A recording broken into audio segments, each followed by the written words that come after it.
Warga Jakarta sambut meriah Timnas U22 yang baru saja mempersembahkan emas di SEA Games Kamboja.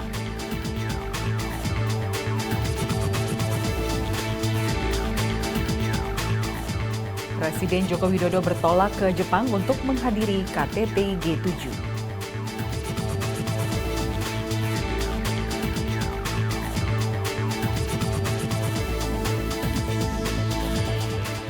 Polres Aceh Utara tangkap 3 bandar narkoba dan mengamankan 3 tersangka.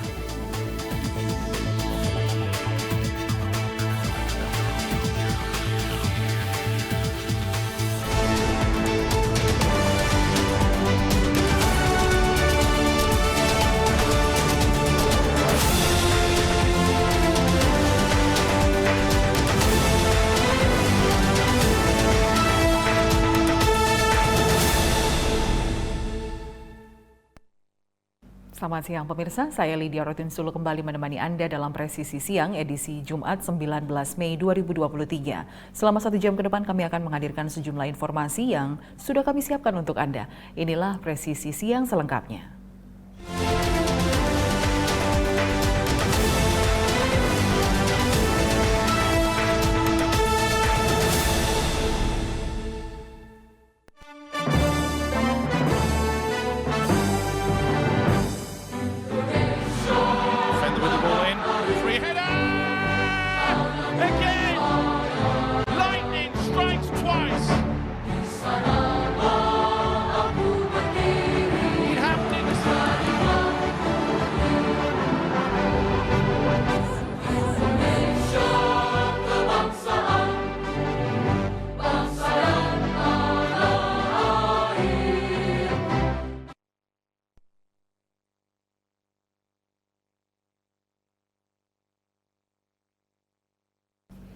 Antusias warga Jakarta menyambut tim nasional sepak bola U22 yang baru saja mempersembahkan emas dari ajang SEA Games Kamboja begitu tinggi. Hal ini terlihat dari massa yang menyemut di depan gedung Kemenpora Jakarta.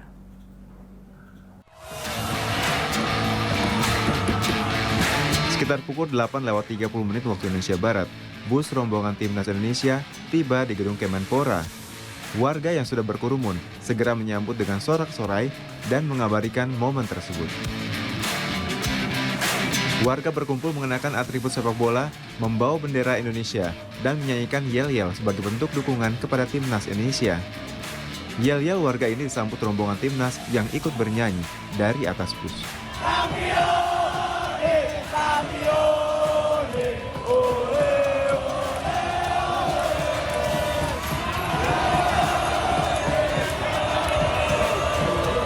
Dari kantor Kemenpora, rombongan timnas lalu menyusuri Jalan Sudirman menuju Bundaran HI. Sepanjang Jalan Sudirman, warga tampak menyambut timnas di pinggir jalan. Lautan manusia menyambut timnas usia 22 juga tampak di Bundaran HI. Keramaian semakin meriah dengan penampilan band yang membawakan musik yang menghentak.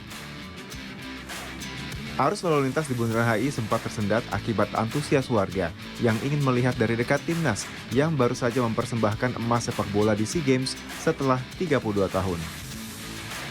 Dari Bundaran HI, rombongan timnas berputar balik melewati Jalan Sudirman dan kembali menuju Gelora Bung Karno. Polisi menyiapkan sejumlah rekayasa lalu lintas untuk mengawal kegiatan ini. Dari Jakarta, Tim Liputan Polri TV.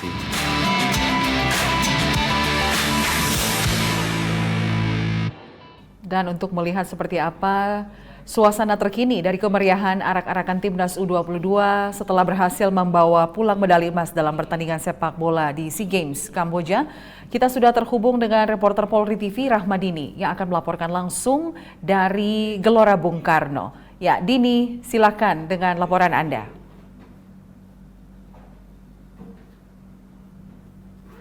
Lydia dan pemirsa Polri TV, Timnas U22 dan para kontingen Indonesia hari ini menggelar parade atas keberhasilan mereka di ajang SEA Games tahun 2023 yang berlangsung di Kamboja, dan banyak masyarakat yang khususnya Jakarta yang ikut antusias melihat tim kebanggaannya pulang dengan keberhasilan mereka peroleh, dan kegiatan parade dimulai pukul 9 pagi tadi dan banyak masyarakat yang mulai memadati kawasan Jakarta untuk ikut menyuarakan kebahagiaannya, dan parade yang berlangsung di beberapa titik di Jakarta diawali di gedung Kemenpora yang mengarah menuju Jalan Gatot Subroto, kemudian mengarah ke Jalan Jenderal Sudirman dan mengarah ke wilayah Bundaran HI, dan di titik Bundaran HI, Ketua Umum PSSI yaitu Erick Thohir menyapa para masyarakat dalam kegiatan parade atas kemenangan para kontingen Indonesia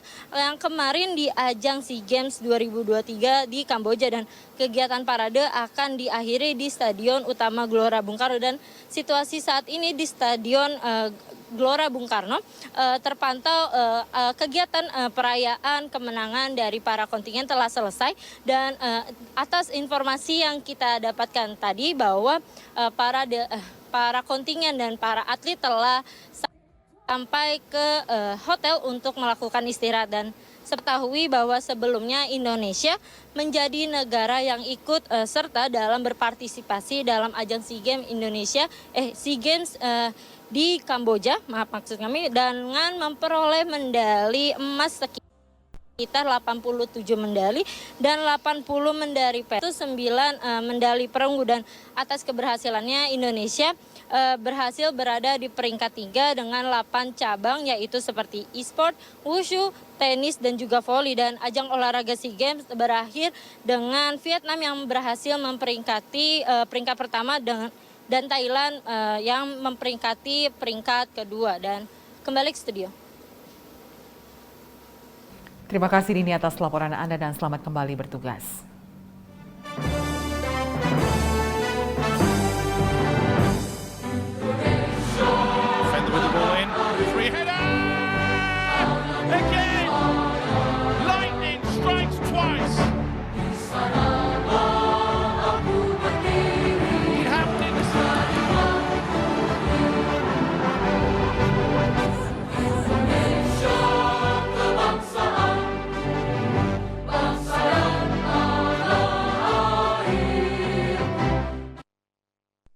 Pemirsa, tetaplah bersama kami, Presisi Siang akan segera kembali.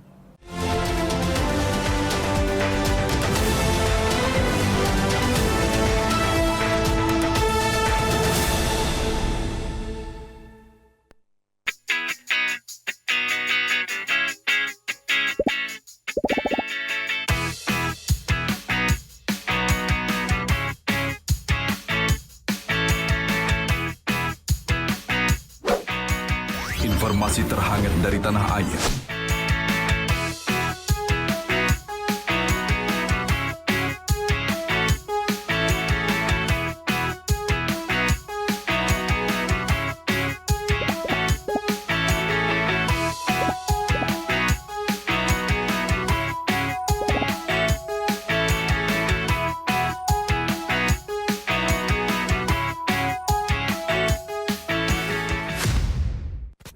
Divisi Humas Polri Building Jakarta. Anda bersama Polri Radio.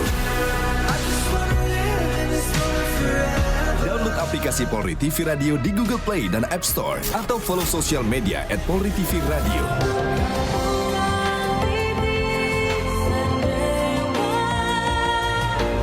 Polri Radio, transparansi informasi dan terpercaya.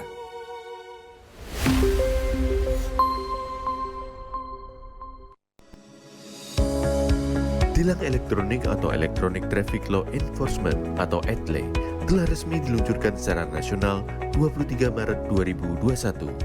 Perangkat ETLE secara otomatis menangkap pelanggar lalu lintas yang dimonitor dan kemudian diidentifikasi data kendaraan menggunakan ERI. Surat konfirmasi dikirim ke alamat publik kendaraan bermotor atau via SMS untuk permohonan konfirmasi atas pelanggaran yang terjadi. Penerima surat memiliki batas waktu sampai dengan 5 hari untuk melakukan konfirmasi melalui website atau datang ke kantor Subdirektorat Penegakan Hukum. Setelah pelanggaran terkonfirmasi, diterbitkan tilang dengan kode BRI Virtual Account yang bisa dibayarkan menggunakan SMS Banking, M-Banking, ATM, atau ke bank langsung. Batas pembayaran tilang 7 hari semenjak proses konfirmasi. Mari kita wujudkan lalu lintas yang aman, selamat, tertib, dan lancar demi kebaikan kita semua.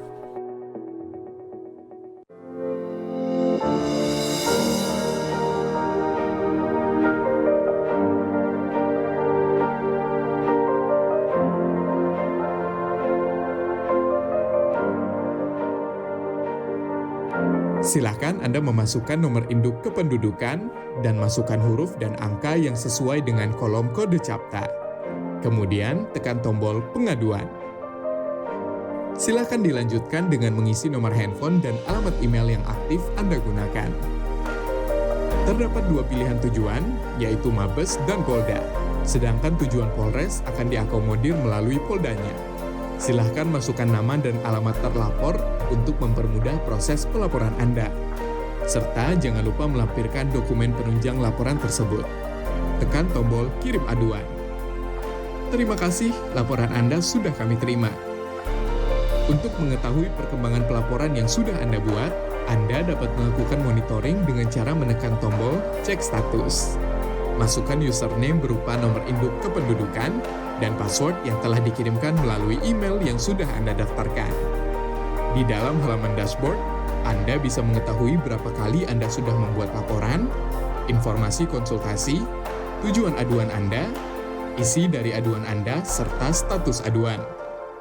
Dalam halaman detail laporan, Anda bisa mengetahui semua data yang sudah dimasukkan. Apabila Anda ingin mencetak laporan, silakan tekan tombol print laporan. Untuk mengetahui perkembangan pelaporan, Anda dapat memonitor setelah mendapatkan hasil laporan dari admin Humas Presisi. Apabila Anda merasa memerlukan konsultasi, silakan isi form konsultasi agar dapat berkomunikasi secara online dengan admin. Kami hadir untuk melayani serta mempermudah proses pengaduan Anda. Terima kasih.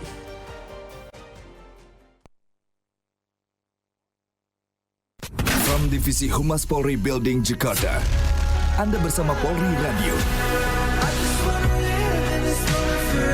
Download aplikasi Polri TV Radio di Google Play dan App Store atau follow sosial media @Polri TV Radio.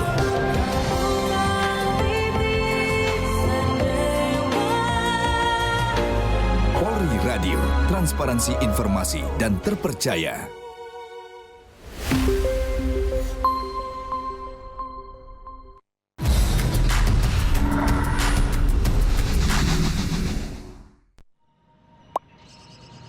Sebenarnya, boleh nggak sih kita mengkritik di sosial media?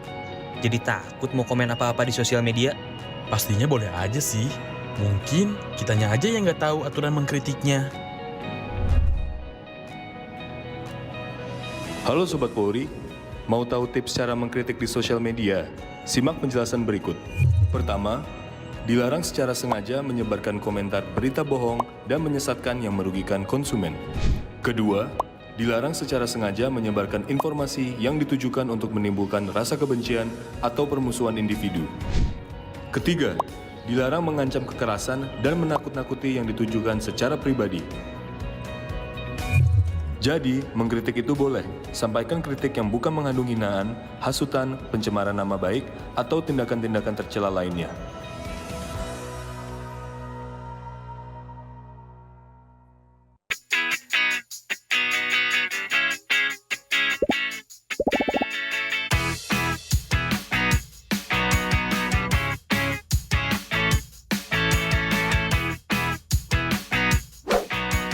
Informasi terhangat dari tanah air.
Halo Pak Jojo, saya dari rumah sakit. Ingin menyampaikan bahwa anggota keluarga Bapak mengalami kecelakaan, namun tidak dapat terselamatkan dalam perjalanan menuju rumah sakit.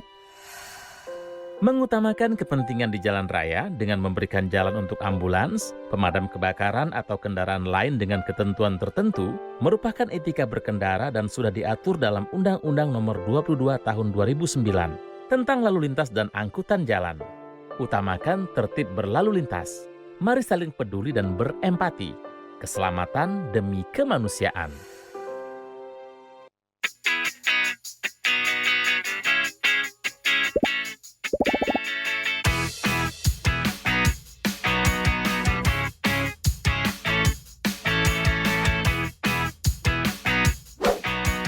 Informasi terhangat dari tanah air.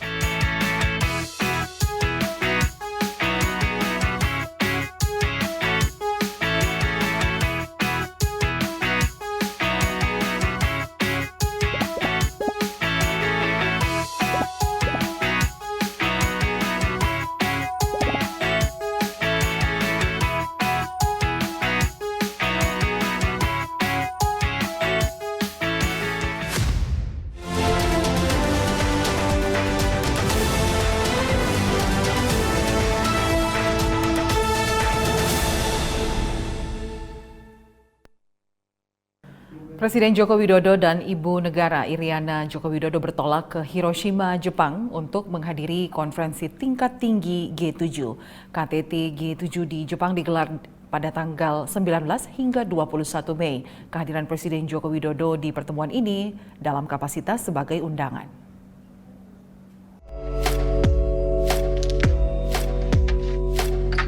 Ditemani Ibu Negara, Presiden Joko Widodo Jumat pagi 19 Mei 2023 berangkat menuju Hiroshima, Jepang. Di Jepang, Presiden menghadiri konferensi tingkat tinggi G27 sebagai undangan. Kegiatan ini berlangsung dari tanggal 19 sampai 21 Mei 2023. Presiden Jokowi mengatakan akan ada beberapa isu penting dibahas pada G7. Indonesia akan menunjukkan kontribusinya dalam mengatasi sejumlah masalah global.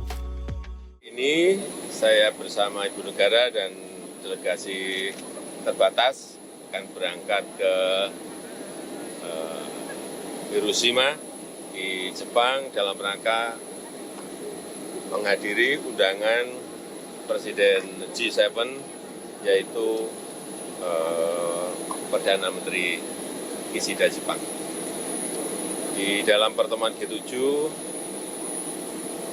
nantinya akan dibahas mengenai perubahan iklim, pangan, energi, dan yang lain-lainnya. Dan kita ingin berkontribusi di situ karena kita pernah diundang 2 kali di G7 sebelumnya dan sekarang di Jepang.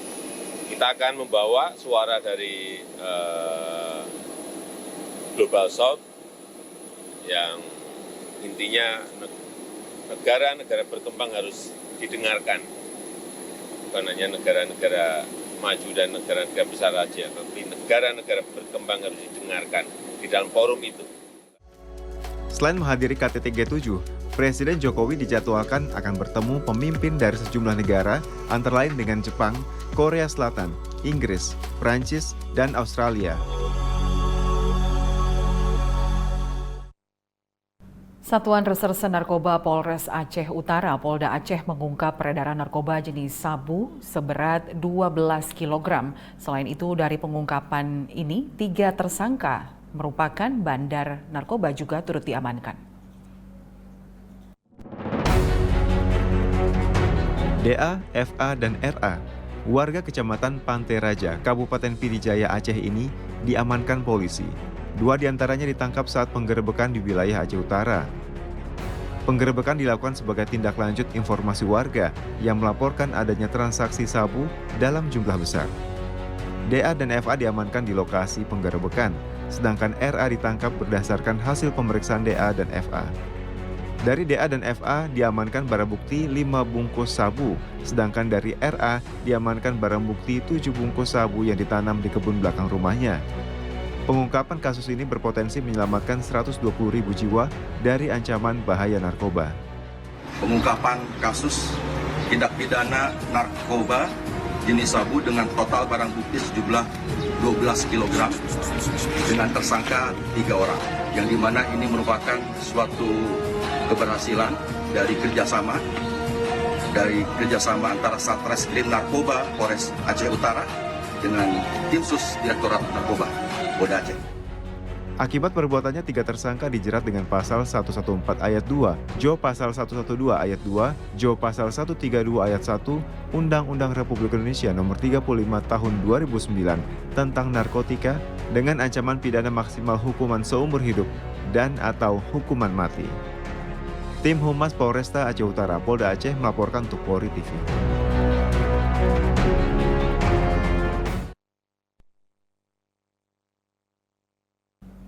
Konser Coldplay yang akan digelar di Jakarta pada 15 November mendatang mendapat sambutan meriah dari para penggemar musik di tanah air. Sayangnya situasi ini dimanfaatkan oleh pihak-pihak yang tidak bertanggung jawab dengan menawarkan jasa pembelian tiket konser Coldplay.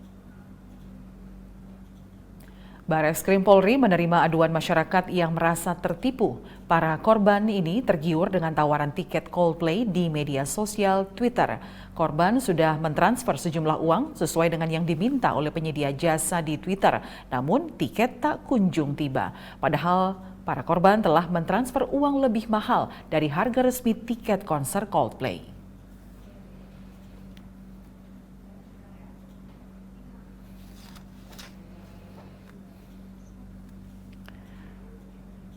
Sisi yang akan segera kembali, tetaplah bersama kami.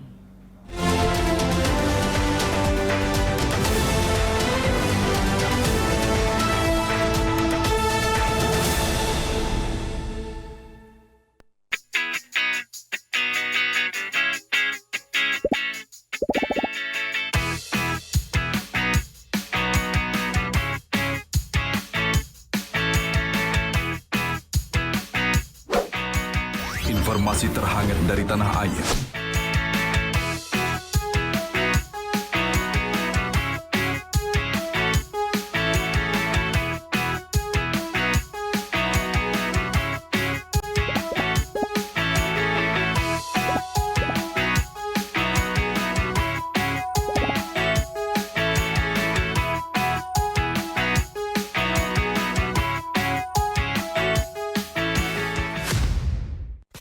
Divisi Humas Polri Building Jakarta.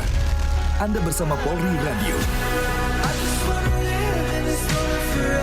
Download aplikasi Polri TV Radio di Google Play dan App Store atau follow sosial media @PolriTVRadio.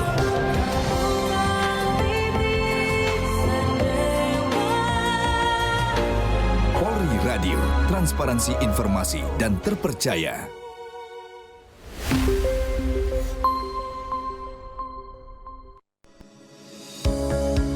Tilang elektronik atau Electronic Traffic Law Enforcement atau ETLE telah resmi diluncurkan secara nasional 23 Maret 2021. Perangkat ETLE secara otomatis menangkap pelanggar lalu lintas yang dimonitor dan kemudian diidentifikasi data kendaraan menggunakan ERI. Surat konfirmasi dikirim ke alamat publik kendaraan bermotor atau via SMS untuk permohonan konfirmasi atas pelanggaran yang terjadi. Penerima surat memiliki batas waktu sampai dengan 5 hari untuk melakukan konfirmasi melalui website atau datang ke kantor Subdirektorat Penegakan Hukum. Setelah pelanggaran terkonfirmasi, diterbitkan tilang dengan kode BRI Virtual Account yang bisa dibayarkan menggunakan SMS Banking, M-Banking, ATM, atau ke bank langsung. Batas pembayaran tilang 7 hari semenjak proses konfirmasi. Mari kita wujudkan lalu lintas yang aman, selamat, tertib, dan lancar demi kebaikan kita semua.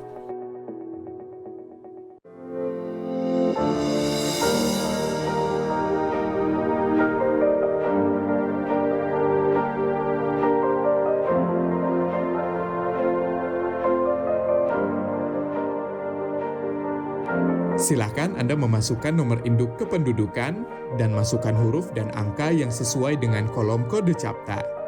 Kemudian tekan tombol pengaduan. Silakan dilanjutkan dengan mengisi nomor handphone dan alamat email yang aktif Anda gunakan. Terdapat 2 pilihan tujuan, yaitu Mabes dan Polda. Sedangkan tujuan Polres akan diakomodir melalui Poldanya. Silahkan masukkan nama dan alamat terlapor untuk mempermudah proses pelaporan Anda. serta jangan lupa melampirkan dokumen penunjang laporan tersebut. Tekan tombol kirim aduan. Terima kasih, laporan Anda sudah kami terima. Untuk mengetahui perkembangan pelaporan yang sudah Anda buat, Anda dapat melakukan monitoring dengan cara menekan tombol cek status. Masukkan username berupa nomor induk kependudukan dan password yang telah dikirimkan melalui email yang sudah Anda daftarkan. Di dalam halaman dashboard, Anda bisa mengetahui berapa kali Anda sudah membuat laporan, informasi konsultasi, tujuan aduan Anda, isi dari aduan Anda, serta status aduan. Dalam halaman detail laporan, Anda bisa mengetahui semua data yang sudah dimasukkan.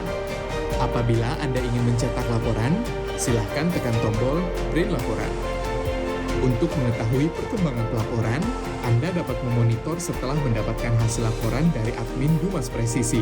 Apabila Anda merasa memerlukan konsultasi, silakan isi form konsultasi agar dapat berkomunikasi secara online dengan admin. Kami hadir untuk melayani serta mempermudah proses pengaduan Anda. Terima kasih.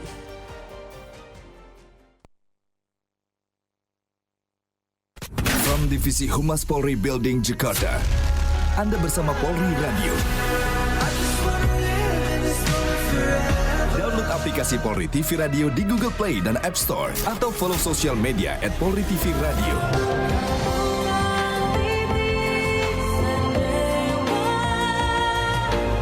Polri Radio, transparansi informasi dan terpercaya.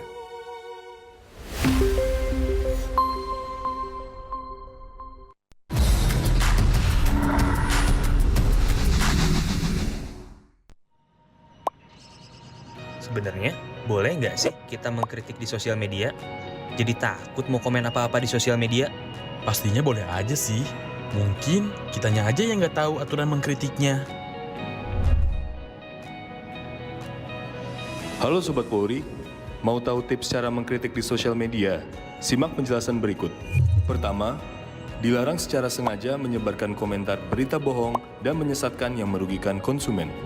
Kedua, dilarang secara sengaja menyebarkan informasi yang ditujukan untuk menimbulkan rasa kebencian atau permusuhan individu.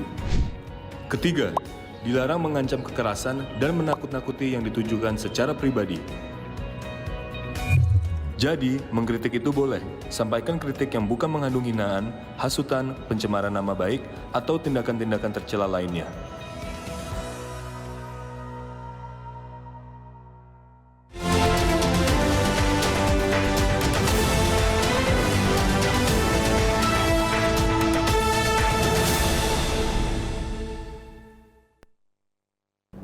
Meski grup band Coldplay baru akan menggelar konser di GBK pada 15 November mendatang, namun demam Coldplay sudah menyerang warga Indonesia mulai dari perjuangan saat membeli tiket secara online atau tiket war beberapa hari lalu. Dan berikut salah satu Coldplayer asal Indonesia yang fans berat Coldplay yang juga berjuang dalam pembelian tiket konser adalah Olivia. Seperti apa suka dukanya menonton 8 konser di 5 negara?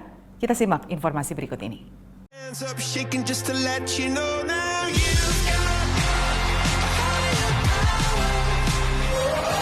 Karena baru kali ini Coldplay akan manggung di Jakarta.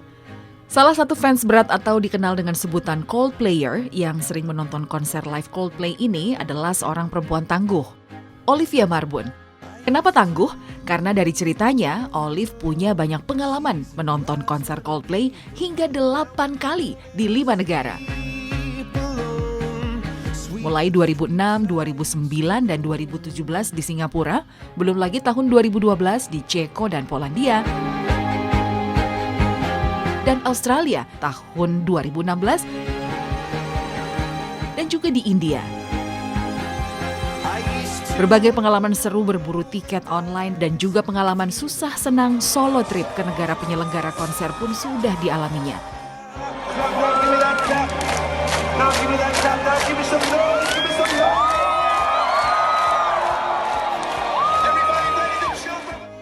Yang diakuinya menambah value dalam hidupnya. Dan bahkan perempuan yang sehari-harinya berprofesi sebagai produser berita olahraga di salah satu TV berita nasional ini dalam momen liburannya ke London, Inggris pernah bertemu langsung dengan keempat personel Coldplay. Wah, beruntung banget ya. Fans yang lain belum tentu bisa punya kesempatan ini. Dan setelah 10 tahun mengejar kemanapun Coldplay pergi, sekarang dengan memegang tiket konser, Olive pun bisa menonton konser grup musik asal Inggris ini langsung di Jakarta November mendatang.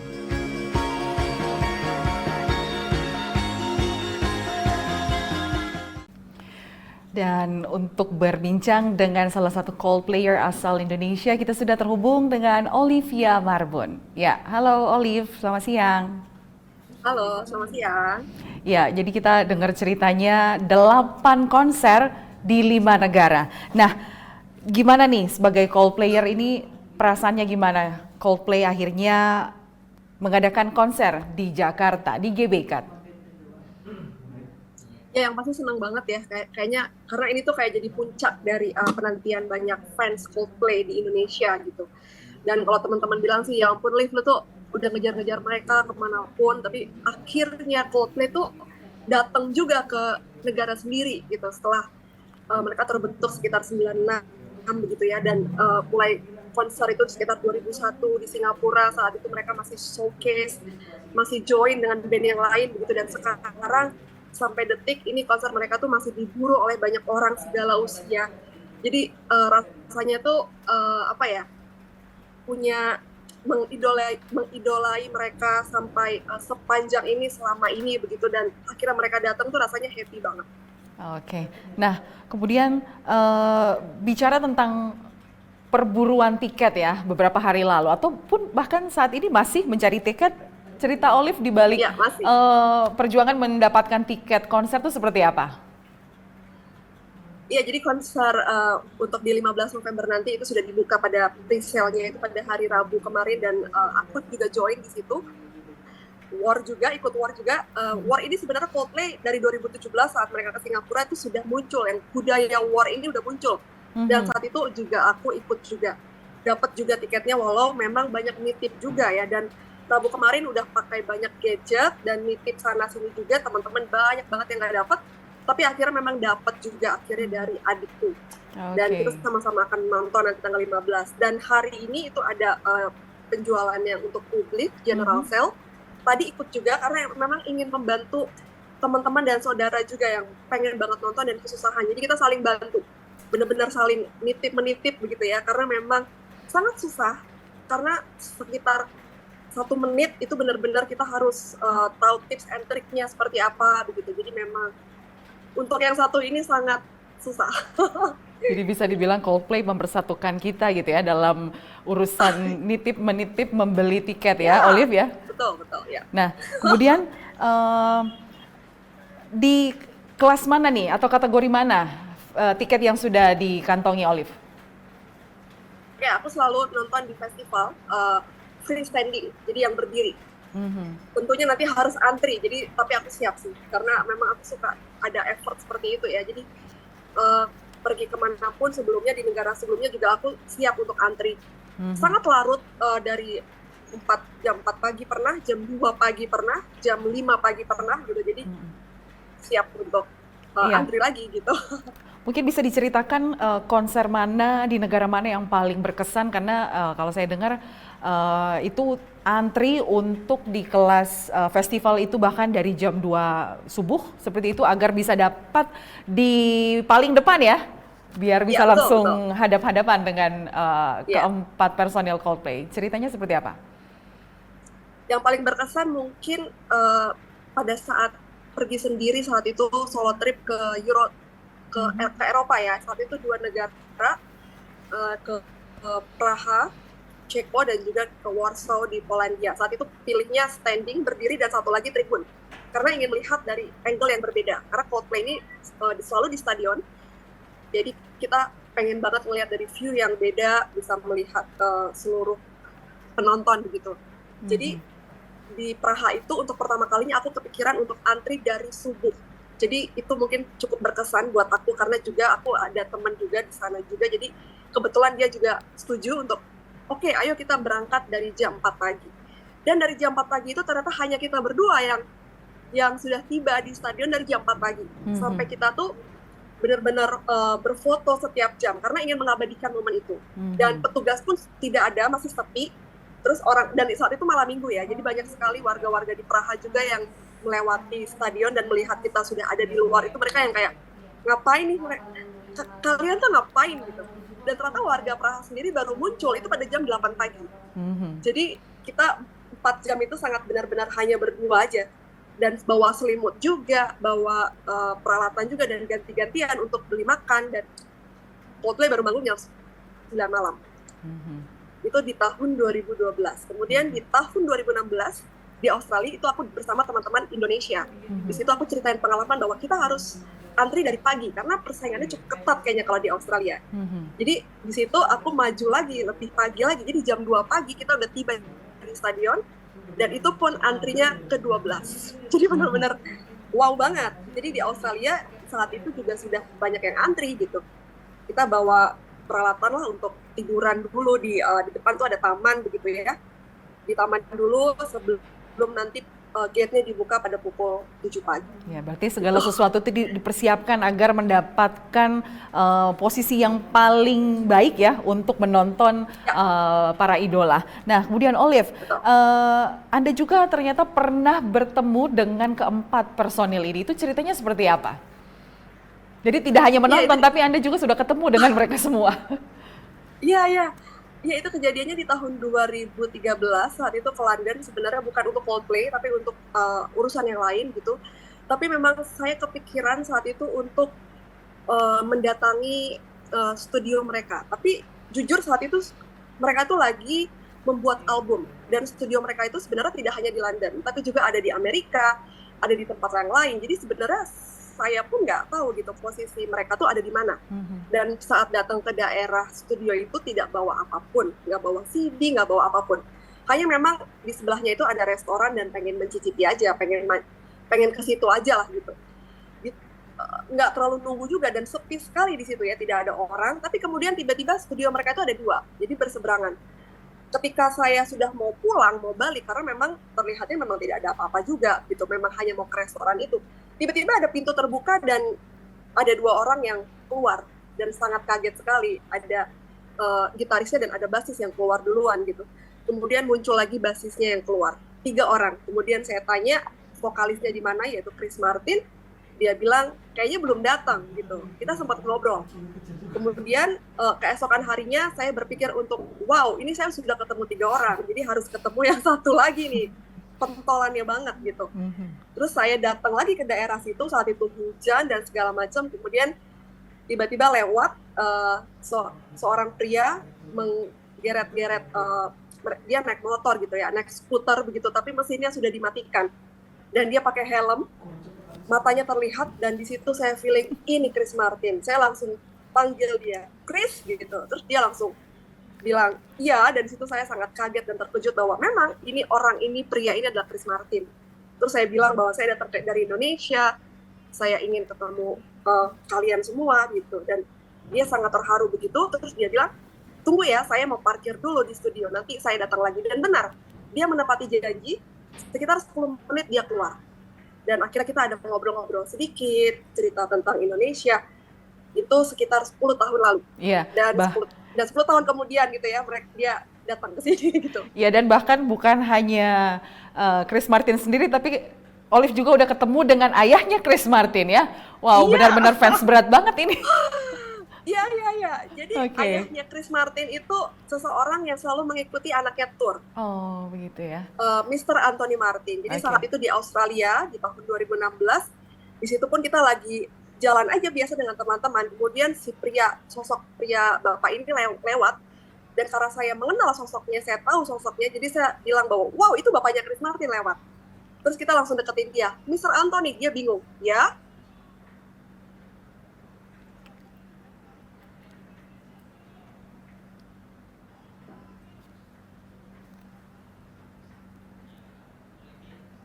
Ya, Olivia.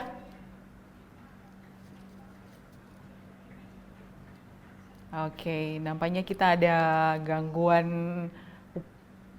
sambungan dengan Zoom Olivia. Sayang sekali, itulah tadi perbincangan kita dengan salah satu Coldplayer atau sebutan bagi fans berat Coldplay yang berasal dari Indonesia, Olivia Marbun. Terima kasih sudah bergabung bersama kami di Presisi Siang. Ya, pemirsa tetaplah bersama kami, Presisi Siang segera kembali.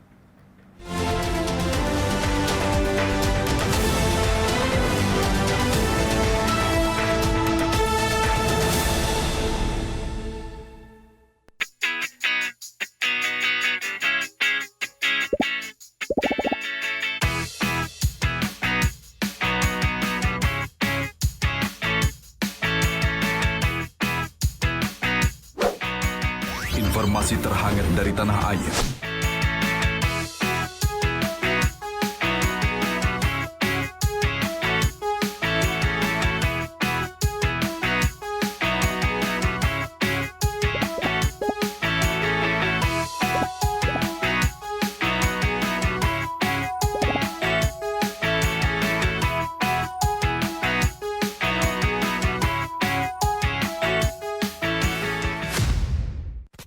Divisi Humas Polri Building Jakarta. Anda bersama Polri Radio.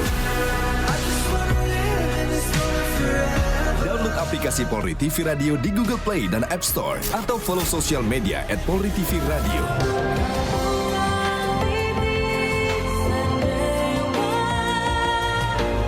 Polri Radio, transparansi informasi dan terpercaya.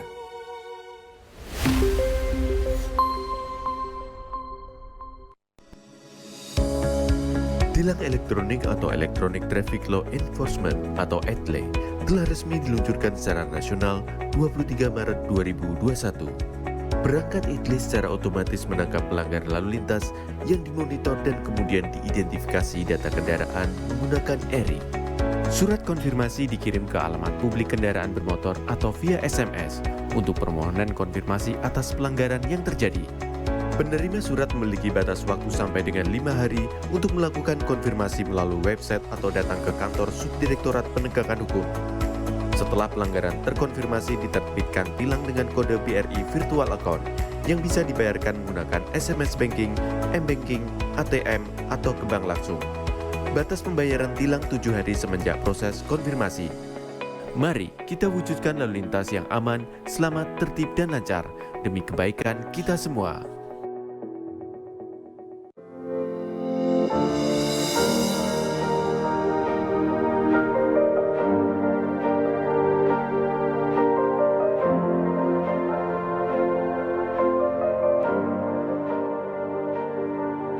Silakan Anda memasukkan nomor induk kependudukan dan masukkan huruf dan angka yang sesuai dengan kolom kode CAPTA.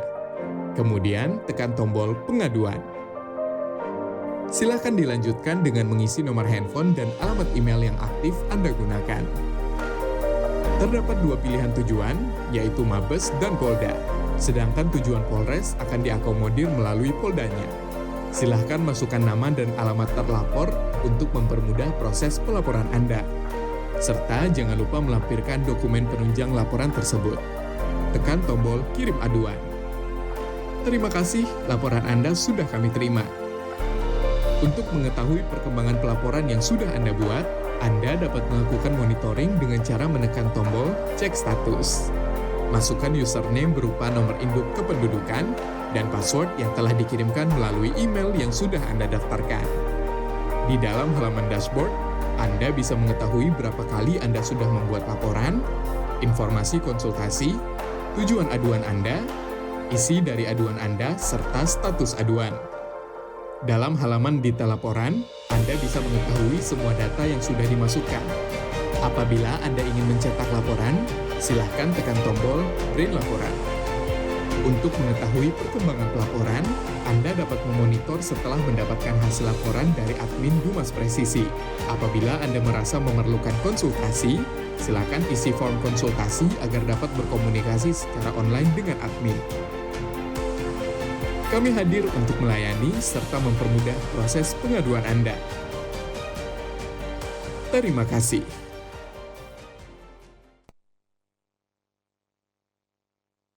From Divisi Humas Polri Building Jakarta, Anda bersama Polri Radio. aplikasi Polri TV Radio di Google Play dan App Store atau follow sosial media @PolriTVRadio.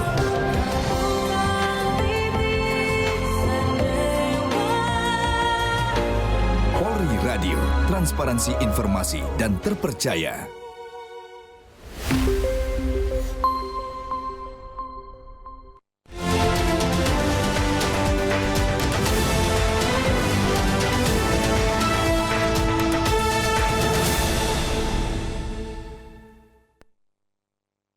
Kepedulian dilakukan oleh anggota Babin Kamtibmas Polresta Banyumas, Polda Jawa Tengah. Babin Kamtibmas Polsek Purwokerto Barat bersama Babinsa menggelar kegiatan Jumat Berkah berupa pembagian makanan kepada warga di sekitar Rumah Sakit Ananda serta warga yang melintas di Jalan Pemuda, Kelurahan Kober, Purwokerto Barat. Sementara itu, anggota Babin Kamtibmas Polsek Sokaraja membuat inovasi layanan Go Babin, yakni mengantar warga yang sedang sakit untuk berobat. Warga yang sedang berada di Rumah Sakit Ananda dan di sekitar Jalan Pemuda Kelurahan Kober, Purwokerto Barat mengantri untuk mendapatkan makanan yang dibagikan oleh pihak Rumah Sakit Ananda bersama Babin Kamtibmas Polsek Purwokerto Barat dan juga Babinsa. Sebanyak 237 nasi kotak diberikan kepada warga pada kegiatan Jumat Berkah 19 Mei 2023. Aksi sosial Jumat Berkah dilakukan sebagai bentuk kepedulian kepada masyarakat yang membutuhkan, serta wujud sinergi dan soliditas TNI Polri bersama masyarakat. Sementara itu, Babin Kamtibmas Polsek Sukaraja Aibtu Wahyu Hendro membuat inovasi layanan Go Babin bagi masyarakat di wilayah Desa Kalikidang, Kecamatan Sukaraja, Banyumas. Aibtu Wahyu Hendro memodifikasi kendaraan pribadinya untuk mengantar warga yang membutuhkan pengobatan di fasilitas kesehatan terdekat. Inovasi pelayanan Go Babin sebagai wujud kepedulian dan kehadiran Polri di tengah masyarakat. Tim Humas Polresta Banyumas melaporkan untuk Polri TV.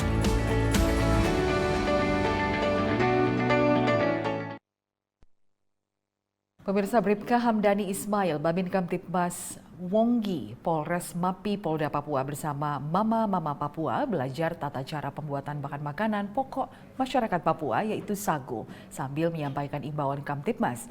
Giat ini dilakukan untuk mempererat komunikasi antara masyarakat dan Babin Kamtibmas sehingga tercipta suasana atau kondisi yang kondusif.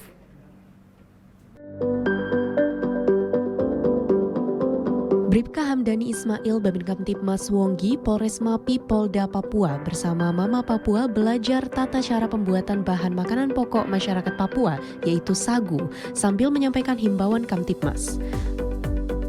Bribka Hamdani Ismail mengunjungi kelompok mama-mama suku Auyu Papua yang sedang memangkur sagu untuk memenuhi kebutuhan sehari-hari keluarganya. Dalam kelompok tersebut, mama-mama Papua terbagi menjadi 2 tim. Tim pertama mengerjakan proses pangkur sagu dan tim kedua mengerjakan pembuatan ampas hasil pangkur sagu untuk diambil sari sagunya. Kegiatan yang dilakukan oleh Bribka Hamdani ini dilakukan untuk mempererat tali silaturahmi agar terciptanya komunikasi yang nyaman antara anggota Babin Kamtibmas dengan mama-mama suku Auyu. Dari Humas Polres Mapi, Polda Papua melaporkan untuk Polri TV.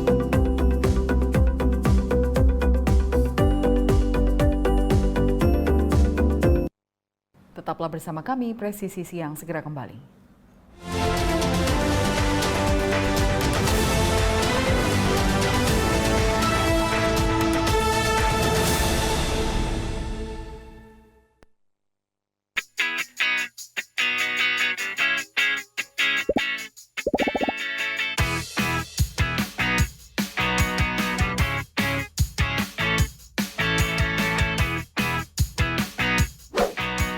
Informasi terhangat dari tanah air.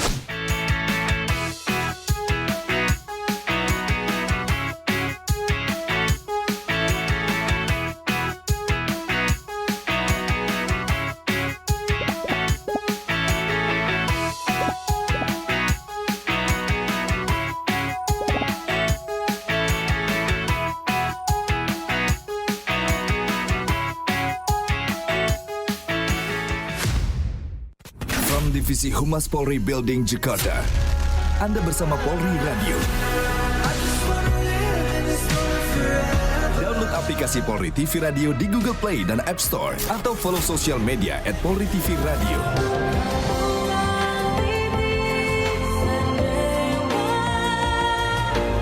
Polri Radio. Radio, transparansi informasi dan terpercaya.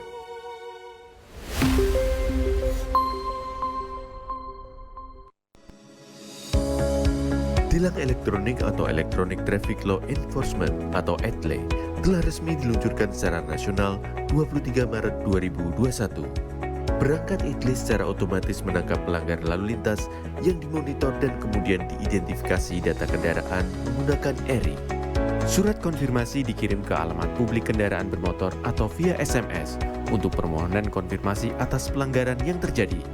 Penerima surat memiliki batas waktu sampai dengan 5 hari untuk melakukan konfirmasi melalui website atau datang ke kantor Subdirektorat Penegakan Hukum.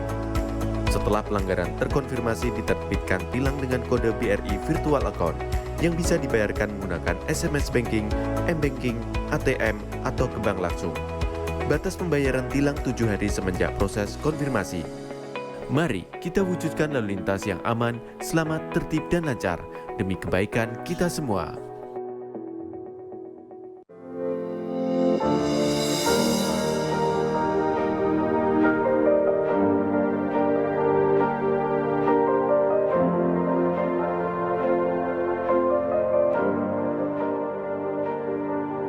Silakan Anda memasukkan nomor induk kependudukan dan masukkan huruf dan angka yang sesuai dengan kolom kode CAPTA. Kemudian tekan tombol pengaduan.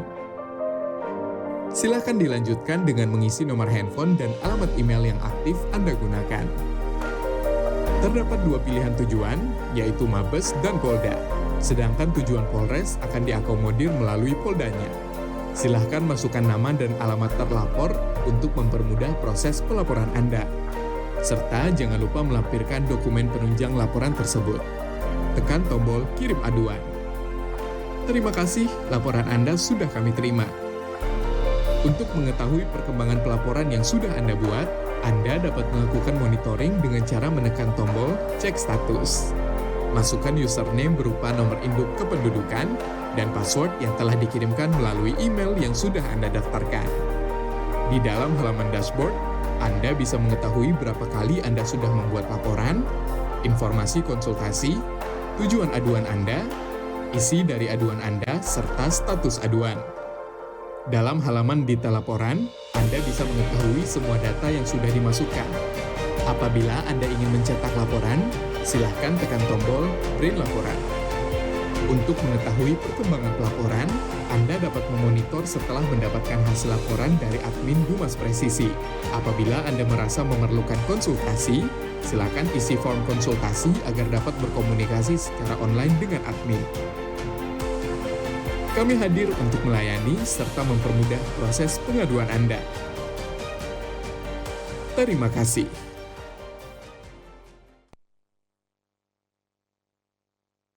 From Divisi Humas Polri Building Jakarta, Anda bersama Polri Radio. Download aplikasi Polri TV Radio di Google Play dan App Store atau follow sosial media @Polri TV Radio.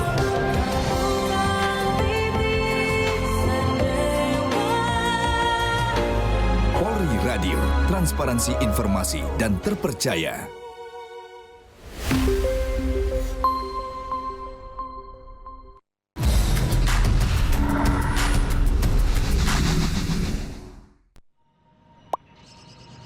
Sebenarnya, boleh nggak sih kita mengkritik di sosial media? Jadi takut mau komen apa-apa di sosial media? Pastinya boleh aja sih. Mungkin kitanya aja yang nggak tahu aturan mengkritiknya. Halo Sobat Polri, mau tahu tips cara mengkritik di sosial media? Simak penjelasan berikut. Pertama, dilarang secara sengaja menyebarkan komentar berita bohong dan menyesatkan yang merugikan konsumen. Kedua, dilarang secara sengaja menyebarkan informasi yang ditujukan untuk menimbulkan rasa kebencian atau permusuhan individu. Ketiga, dilarang mengancam kekerasan dan menakut-nakuti yang ditujukan secara pribadi. Jadi, mengkritik itu boleh, sampaikan kritik yang bukan mengandung hinaan, hasutan, pencemaran nama baik, atau tindakan-tindakan tercela lainnya.